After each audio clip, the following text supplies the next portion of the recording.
BBC News with Emily Thomas.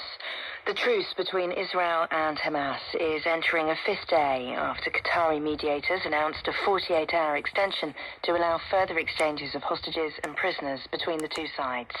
The extended ceasefire will again see 3 Palestinians released from Israeli jails for each Israeli hostage returned from Gaza.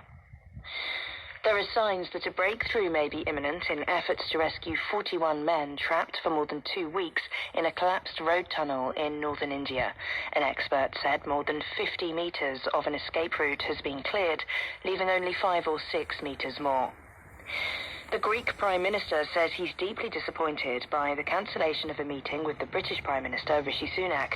The talks were axed after Kyriakos Mitsotakis renewed his calls for the ancient Parthenon sculptures to be returned to Athens.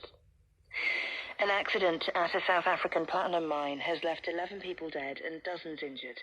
Impala Platinum said the incident at its Rustenburg mines involved a rope connected to a personnel conveyance which hoists people up and down the mine shaft.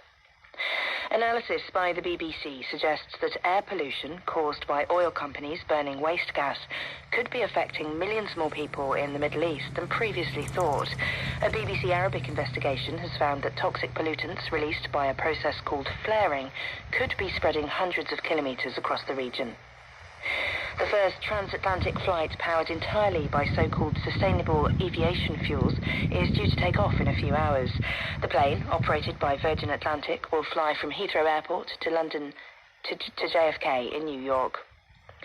The England and Manchester United goalkeeper Mary Earps has been voted BBC Women's Footballer of the Year. Earps won the Golden Glove Award as England reached the World Cup final in August. World News from the BBC. Thanks very much indeed, Emily, for that summary of the news. Hello, you're with Newsday from the BBC with Davina Gupta and Rob Young today. Coming up this half hour, you'll hear stories from Israel, Gaza and South Africa, where it's just been announced that 11 people have been killed in a mining accident. We're also going to hear from South Africa's first black female dive instructor and also one of the BBC's 100 women of 2023. And Isaac will have all the sports news too, including an interview with Mary Earps, the BBC Women's Footballer of the Year.